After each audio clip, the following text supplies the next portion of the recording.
Bueno, comenzamos con la segunda parte. Vamos a hacer un poco de historia, pero en función de que ya vamos a entrar en las metodologías. Las metodologías, por lo que les expliqué antes, son como recetas de cocina básicas. Después uno les pone los aditamentos que quiere. La realidad es que uno tiene que tener la receta de cocina básica para que a partir de eso o uno pueda tasar aunque no tenga conocimiento. Aplica eso y va a salir mejor la tasación en función de la información que tengo, del conocimiento que tengo. Hace un ratito cuando paramos para el café, acá el señor me preguntaba, bueno, yo tengo todos los manuales, y el otro que me dijiste, ¿cuál es? El de valor de mercado era de Gómez, de Mario Gómez, de Editoriales Bre. La Editorial Bre es la editorial que por excelencia trabaja con la Cámara Inmobiliaria Argentina y es de Mario Gómez.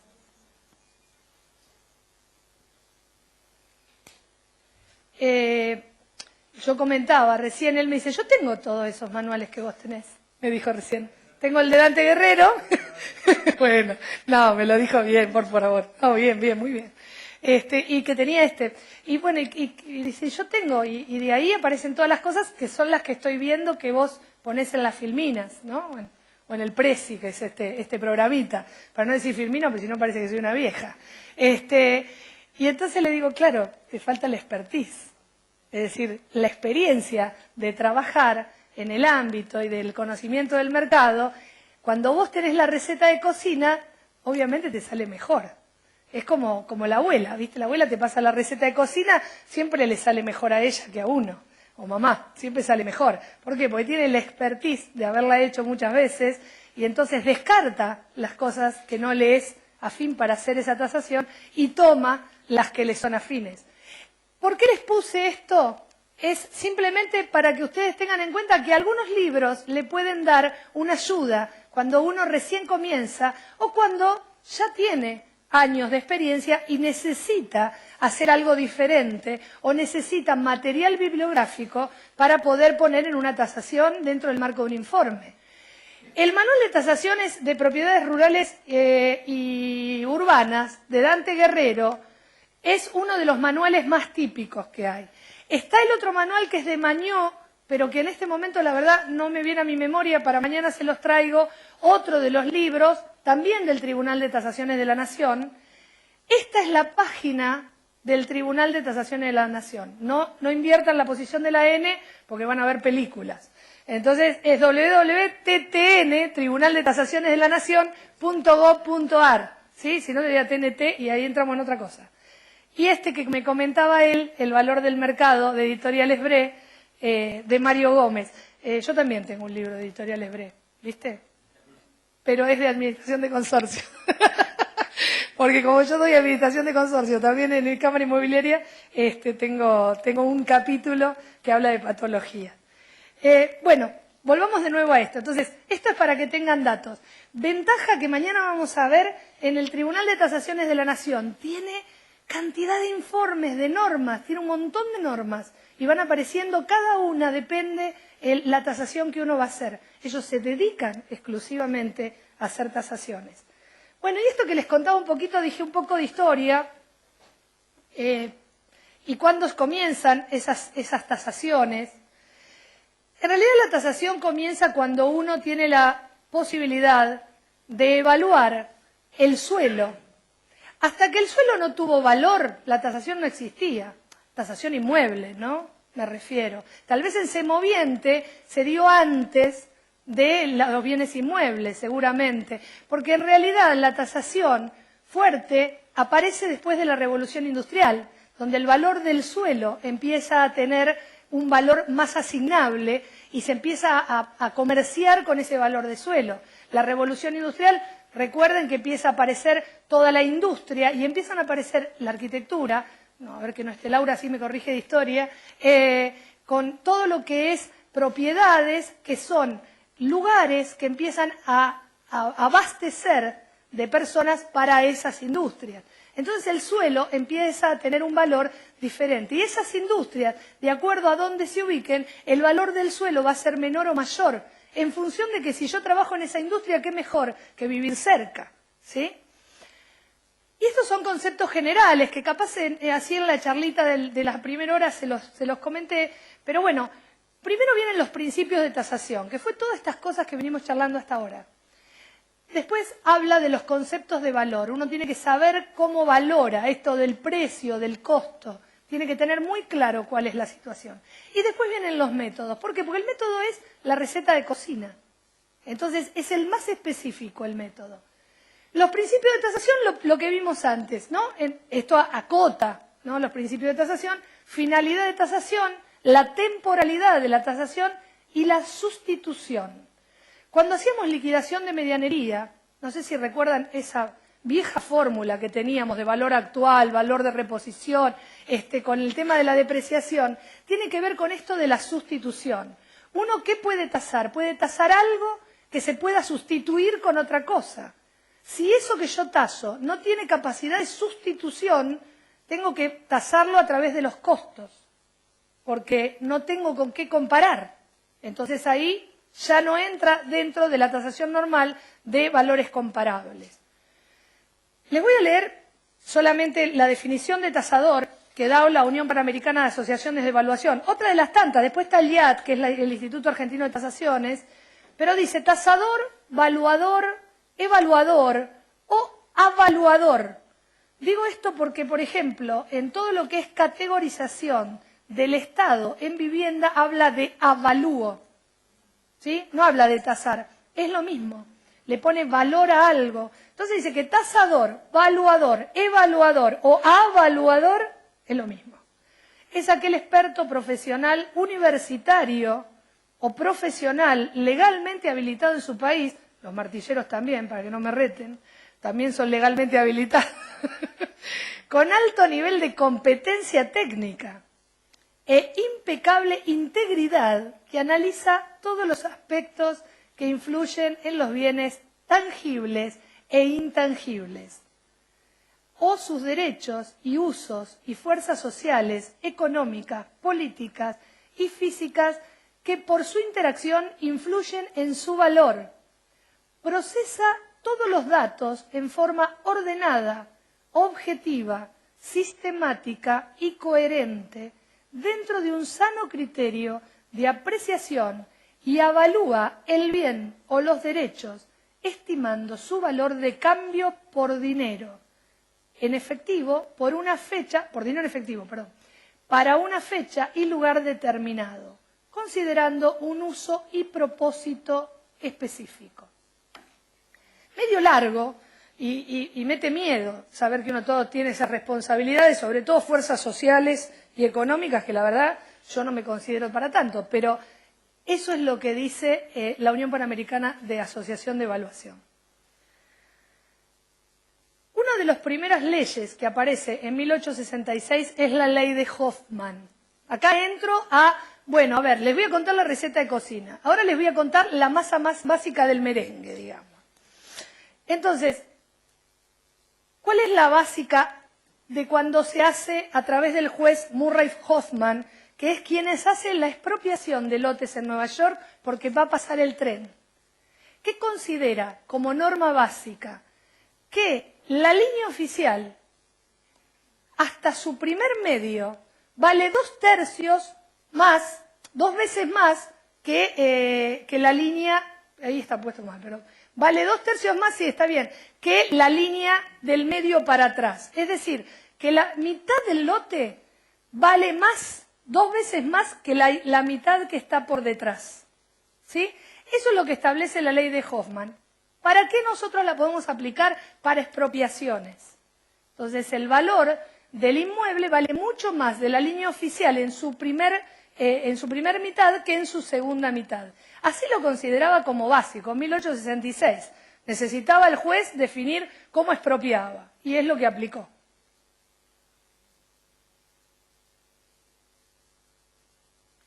Y atrás de eso aparece la regla americana. La regla americana lo que dice es que si yo divido un lote en 4 partes iguales, la primera parte vale 4, la segunda vale 3, la tercera vale 2 y la última vale 1. ¿Sí?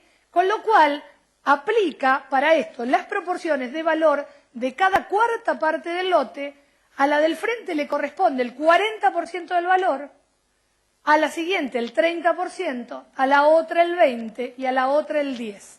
La regla americana, otra parte del método cuando evaluamos terrenos, ¿sí? También por el paso del tren. Todas estas cuestiones se llama regla americana y le llaman la regla del 4321. O si algún día la escuchan nombrar por ahí, está aplicable a esto. ¿A qué se aplica? En líneas generales a locales comerciales en galería. Uno toma esa regla, vieron que yo les dije, cuando uno hace una tasación, toma métodos y toma reglas para poder dar dentro del marco del informe y contar, bueno, a ver, existe la regla americana. Yo le di este valor a los locales del frente 4 veces más que al local del fondo porque la regla americana lo dice. Y eso es lo que hacemos cuando tasamos en un informe judicial. Perdón, ¿quién me habló?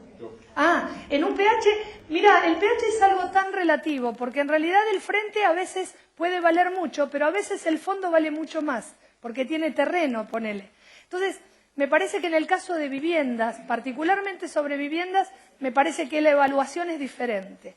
Si tuviese que catalogarlo en cuanto a una expropiación, porque va a hacer uso de ese terreno, seguramente va a aplicar la regla americana. Sabé que todos los métodos igual no trabajan solos, es como los anticonceptivos. Uno solo no podés tomar, tenés que usar varios. Lo mismo, es exactamente igual los métodos de tasaciones. Si uno aplica 2 métodos, es así, es así. Si uno aplica 2 métodos siempre es mejor que uno, porque lo que hace es, el segundo método asevera lo que el primer método me dio, ¿sí? Bueno, y algo más, van a aparecer 2 tablas en su vida, cuando hacen terrenos. La tabla de Fite Servini, que es un amigo acá de la provincia de Buenos Aires, porque en la provincia de Buenos Aires es absolutamente aplicable la tabla de Fite Servini, tiene que ver con el coeficiente frente-fondo. Una es la tabla de Fite Servini y la otra, que creo que no la tengo, es la del Tribunal de Tasaciones de la Nación. ¿Cuál es la diferencia? La primera tabla que existe es la de Fite Servini. Tiene que ver, a ver si puedo ampliar para que puedan ver. Fíjate. ¡Epa! Bueno, es como la tabla de Rossi Heide, que si agarrás una regla la ves fácil. Es decir, pones una regla arriba y decís, bueno, ¿viene de cuánto? ¿Cuántos metros? En general tiene todos los metros de frente y todos los metros de fondo. Y a partir de ahí da un coeficiente. Porque considera que el mejor metraje para un terreno, Fite Servini, dice que es de 10 por 30. Perdón, Fite Servini dice de 11 por 30, perdón. El mejor metraje en relación frente-fondo, porque es un coeficiente de medición, el mejor es de 11 por 30. Espérate que... Bueno, su uso en este caso es desde 1930 en adelante.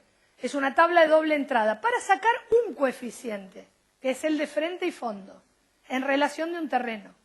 Un terreno, si yo te digo que tengo un terreno de 5 metros de frente por 40 de fondo, aunque la cantidad de metros sea igual a uno de 10 por 30 metros de fondo, la realidad es que es mucho más conveniente comprar un terreno que tenga 10 de frente por 30 de fondo, ¿sí? Los que somos arquitectos lo sabemos. Los inmobiliarios a veces que tasan por metro cuadrado, no. Porque si yo calculo solo por el metro cuadrado, en metro cuadrado, y ya no entra el coeficiente. ¿Ves que se empieza a complicar la cosa, no?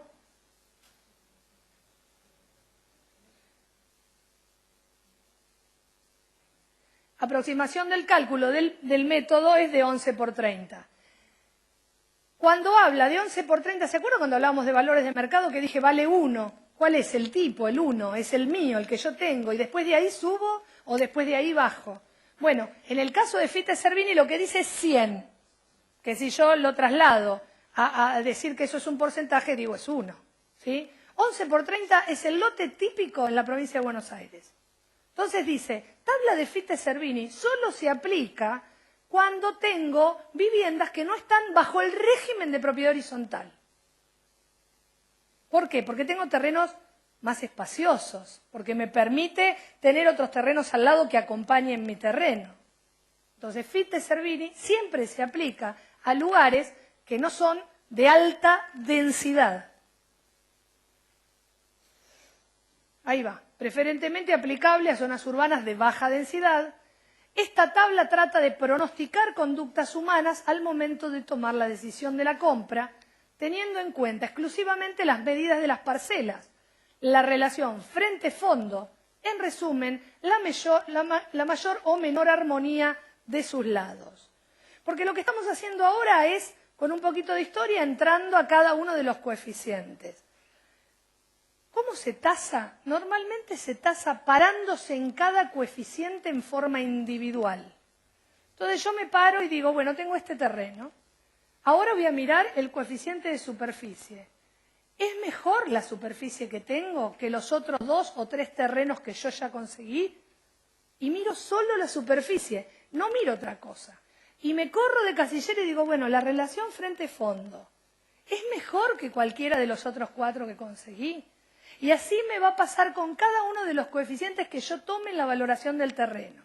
Cuando hagamos valoración de departamentos, van a ver que es exactamente lo mismo. Me voy a ir parando en cada uno y voy a decir, ubicación, ¿está bien ubicado? ¿Mejor el mío o peor el mío? La característica constructiva es mejor o peor respecto de los que yo pude conseguir valoración. Porque ¿con qué comparo? Con algo que tengo ya el valor en monto en dinero, ¿sí? De algo que ya se vendió. O eventualmente de algo que está en oferta. Inmobiliariamente, entonces le voy a aplicar el coeficiente de oferta. Lo vamos a ir viendo. Cuento un poco para que vayan adelantándose a eso.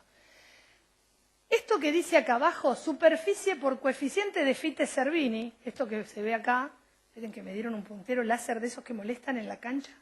¿Ven? Superficie, coeficiente de Fitte-Cervini por valor unitario de la cuadra. El valor unitario de la cuadra es un valor que yo voy a sacar en función de los comparables que tengo de esa manzana. Lo vamos a hacer, así que lo van a ir viendo. Yo tengo un valor de esa manzana y lo tomo como valor unitario de la cuadra. Y con eso me voy moviendo en función de la relación frente-fondo y la superficie del terreno que tenga mío.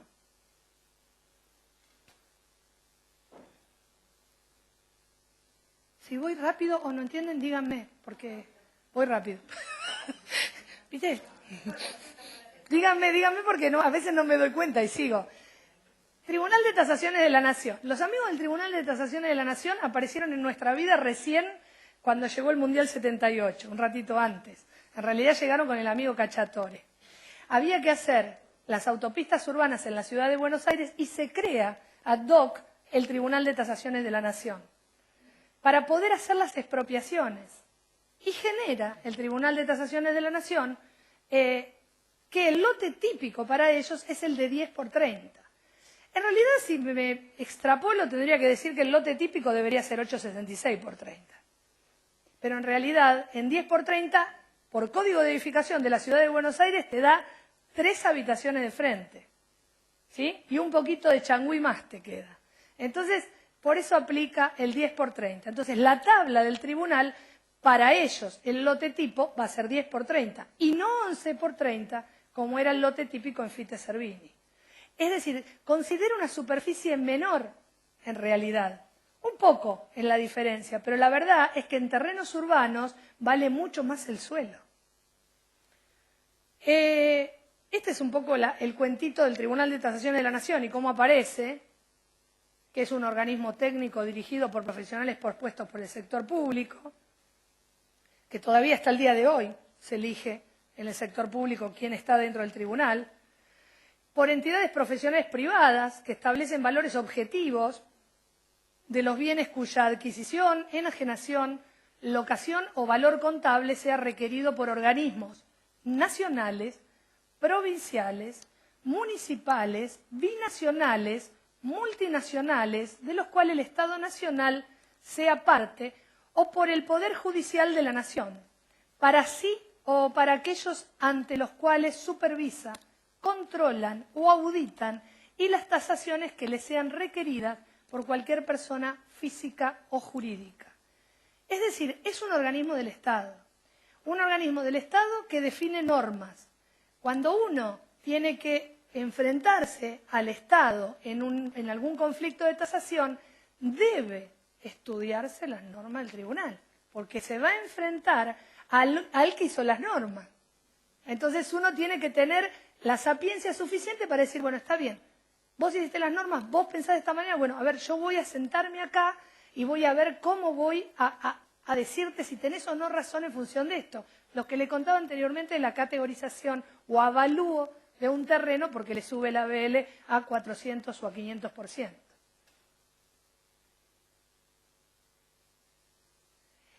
Y con estas dos tablas y los terrenos empieza a aparecer por primera vez el concepto de valor unitario. Esto que algo les dije antes. Es el valor expresado en pesos por metro cuadrado de la parcela que sirve como tipo de comparación en cada una de las zonas estudiadas. 2 zonas, porque en general se aplica en 2 zonas estudiadas.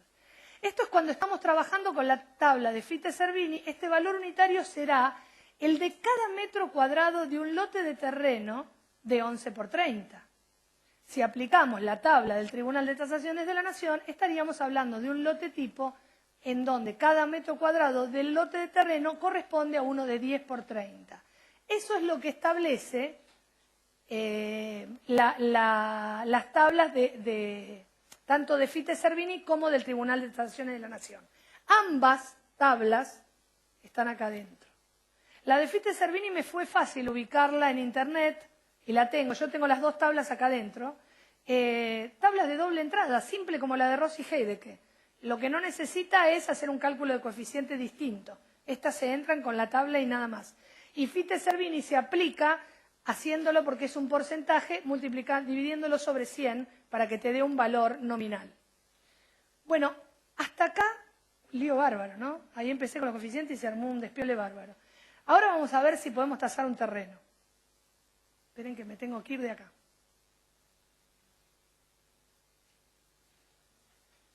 Bien. La primera metodología que voy a tasar va a ser la de terrenos. Solo terrenos. Hablo de un terreno determinado. Para esta primera metodología yo voy a aplicar un método inicial, primero, que es de reconocimiento de la zona. Ese reconocimiento de la zona está dado por lo que nosotros llamamos mapa de curvas, en donde voy a saber la cantidad de información que tengo y la voy a ubicar geográficamente respecto de un mapa que yo voy a tener de una zona determinada. ¿Sí? Vamos por parte. Los parámetros fundamentales para los lotes de terrenos urbanos es la importancia de la ubicación. Primero y principal, aunque suene ridículo, cuando uno tiene un lote tiene que saber dónde queda. Parece que fuera tonto lo que yo digo, pero en realidad muchas veces desconocemos la ubicación en cuanto a dónde está ubicado respecto, por ejemplo, de un barrio cerrado. Un lote interno, cuando no tenemos muy claro dónde va, entonces tenemos que empezar a ver estrictamente cuál es el número de parcela. Y hay que reconocerla muy bien dentro de un mapa, geográficamente ubicado. Porque va a depender, en el caso de la Ciudad de Buenos Aires, supongo que en el caso de Mar del Plata también, las zonificaciones a veces dependen de una vereda o de la otra. Con que a mí me digan que queda al 100 no me alcanza. Tiene que ser al 101 o tiene que ser al 112, pero no que me digan al 100 de una calle, ¿correcto? Por eso parece ridículo, pero la importancia de la ubicación es importante. Para armar esto necesito saber qué infraestructura de obras y servicios públicos y equipamiento tengo. Repito otra vez lo que decía antes. Y lo voy a seguir repitiendo hasta que se les grabe en la cabeza que necesito tener conocimiento de dónde estoy.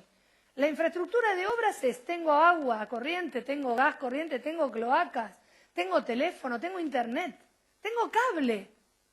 Hoy parece que nadie puede vivir, digo, si alguno tiene hijos adolescentes, ninguno puede vivir sin cable, sin teléfono. Es decir, como que le falta el aire. Entonces, realmente son cuestiones que hacen a la cosa. Mismo la educación. Yo hoy pregunté, cuando me dijeron, ¿qué herramientas necesitas? Yo dije, internet, es lo único que necesito, por favor. Y en realidad, ¿podría dar esta clase sin internet? Sí, la verdad que sí. Pero bueno, me venía bien si estaba internet y está, para que yo pudiera mostrarle otras cosas a ustedes. Los factores extrínsecos o exógenos, positivos y negativos. ¿Por qué? Porque los factores exógenos, que fueron todos los que nombramos antes, a veces un factor puede ser que funcione negativamente. Si yo tengo un supermercado cerca de mi casa o de ese lote que yo voy a tasar, es fantástico, porque tiene un equipamiento que provee a mi lote. Ahora, si lo tengo al lado de fantástico, se terminó todo. Porque tengo los camiones entrando y saliendo, todos los camiones cruzándome en mi casa. Digo, ya no es lo mismo. Entonces hay que ver la situación de positivo y negativo. Creo que en Mar del Plata también pasa, los dos cementerios, tanto Recoleta, creo que en Mar del Plata también, el poder adquisitivo de los lotes en la periferia son altos en valor. Por lo menos en Capital Federal, los que están alrededor de Recoleta tienen un valor suelo altísimo. Y lo tienen hoy y lo tuvieron cuando hace 50 años. Entonces decís, pero la verdad que no está lindo abrir la ventana y ver un cementerio. Bueno, pero tiene esos valores. ¿Es un factor negativo o un factor positivo? Y no, por ejemplo, en el caso de Buenos Aires, vivir en Recoleta es Recoleta. Y entonces ese valor es un asimilador que le da una plusvalía. Bueno, pero, ¿viste? Pero vos decís, ay, mira un cementerio. Bueno,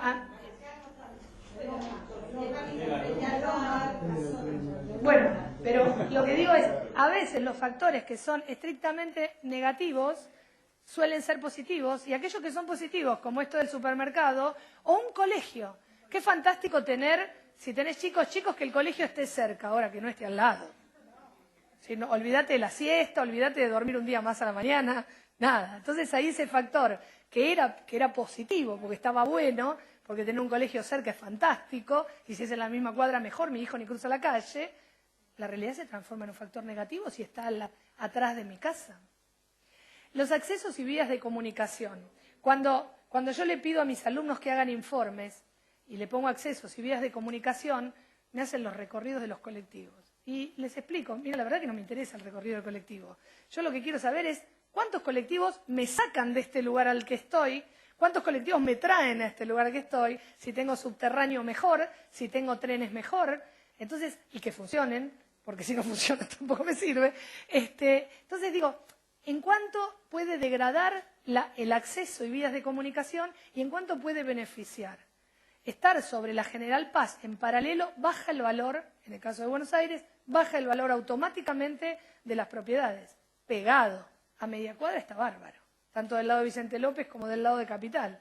Pero en realidad hay que tener esas cuentas. Las vías de comunicación son buenas, siempre y cuando no me estén pasando por la encima como si fuese la casa de Bugs Bunny. Otros aspectos, el Código de Planeamiento Urbano, tanto acá como en toda la parte federal de la Nación, es el que me va a definir las zonas y los usos predominantes del sector. Y es el que me va a definir el factor de uso de suelo en porcentaje para el caso de ustedes, en el caso nuestro, en las pisadas, con la línea de frente interno y la línea de basamento. Ustedes es proporcional, para nosotros es las líneas. Y el FOT es el que me va a definir cuánto es lo que yo le puedo cargar a ese lote. Y el FOT pasa a ser la parte fundamental de la tasación de un terreno. Es decir, ningún inmobiliario que se precie, o arquitecto que se precie de tasar un terreno, no puede desconocer el FOT que tiene. Y cuando empieza a aparecer el FOT libre y algunas cosas raras en grandes ciudades, ahí uno empieza a decir, ¿y ahora qué hago? ¿Y ahora cómo taso? ¿Y qué tengo que hacer? ¿Y cuánto es el ancho de la calle? Y tengo que salir a buscar información al municipio, porque ya no alcanza con la información que yo veo. Entonces, capaz que tiene que ver con el valor de calle y ahí entra a jugar. El rol fundamental se lo lleva el FOT en todos los lugares, ¿sí?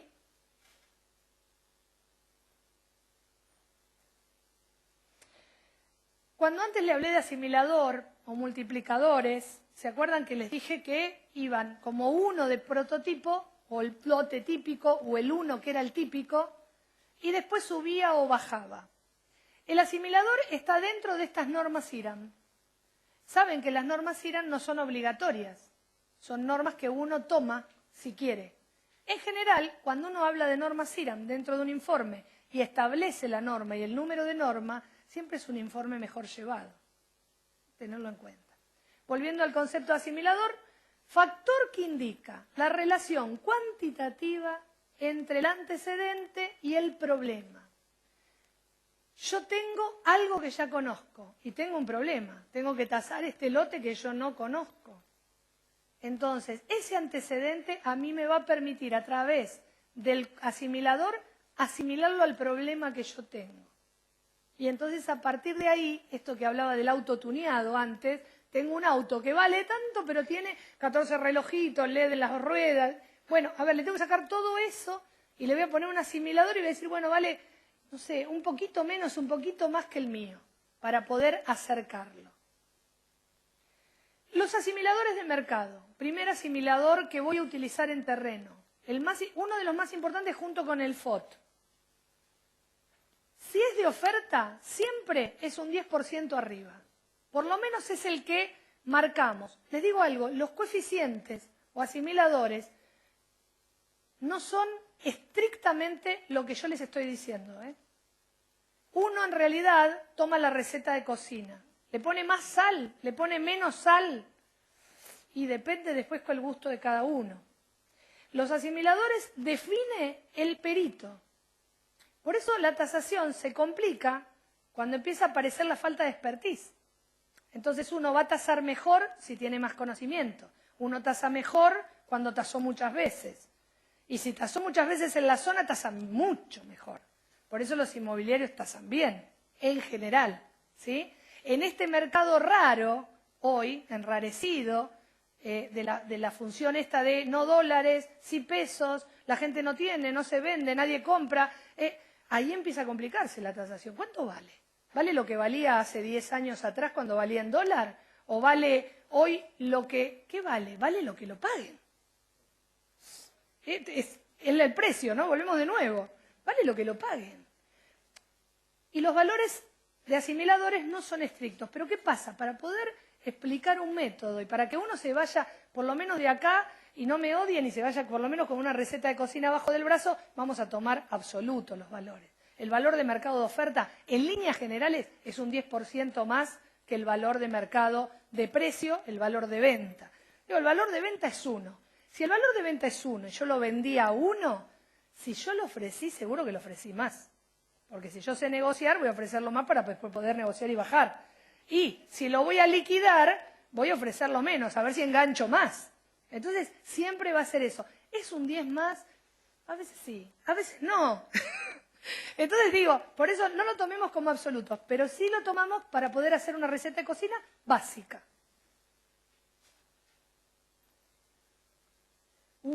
Y ahora viene el mapa de curvas. Nadie se muera, no les pase nada. ¿Alguno lo conoce?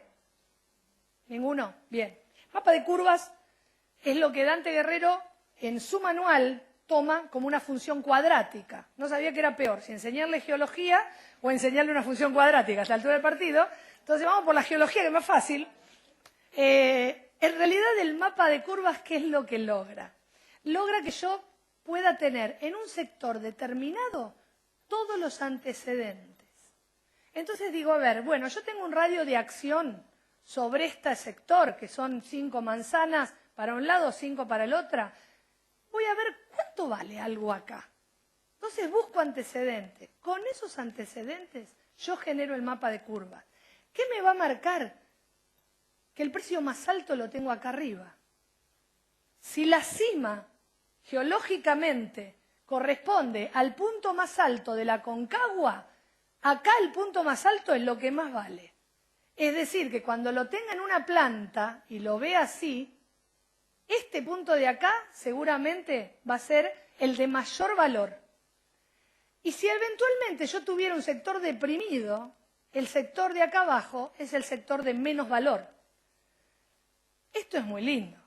Cuando el mapa de curvas es sencillo y yo me encuentro con valores que más o menos yo puedo trazar. Yo soy más vieja y hay muchos acá muy jóvenes, pero cuando nosotros jugábamos a que tomábamos puntos y aparecía la figura en esas revistas de Villique, en Anteojito, no quiero seguir hablando para empezar a decir de la prehistoria, y tomábamos puntitos y con los puntos aparecía un gatito o algo. Bueno, el mapa de curvas es lo mismo, empiezo a tomar puntos que estén relacionados para ir generando este volumen. No es tan sencillo, pero tampoco es tan difícil. ¿Qué me permite tener una visión gráfica, rápida, de cómo está el sector? Lo que me dijiste vos hoy, cuando hablábamos. Ella me dice, yo tomé un montón de antecedentes y marqué en un plano cuáles eran los precios. Le dije, eso se llama mapa de curvas. Le dije, yo lo voy a explicar ahora. en realidad uno lo puede ser a priori, porque en realidad ¿qué podría ser? Uno dice, bueno, a ver, yo conozco el sector, entonces sé que acá tengo tanta cantidad y sé que hacia la avenida suben los precios. Y sé que hacia la plaza suben los precios. Y sé que hacia un sector deprimido, villa, sectores no muy agradables, bajan los precios. Entonces ese mapa yo lo podría hacer. Tendría 2 picos grandes de montaña hacia la avenida y hacia la plaza y el resto se me va deprimiendo. Y entonces, ¿qué digo? Bueno, entonces los terrenos que están intermedios no valen ni lo que vale en la avenida ni lo que vale donde está la villa. O un sector deprimido. Digo villa porque la gente le escapa, pero tenía un alumno que estaba dando yo tasaciones, entonces me comenta de un local, de una situación de un terreno en Tigre. Entonces me dice que era para hacer barrios cerrados, loteos. Vieron que en Tigre en los últimos años se hicieron muchos loteos. Y entonces me dice, no, bueno, lo que pasa, me dice, que en realidad este terreno estaba acá y el terreno de atrás, este valía 10.000. Y el de atrás, pegadito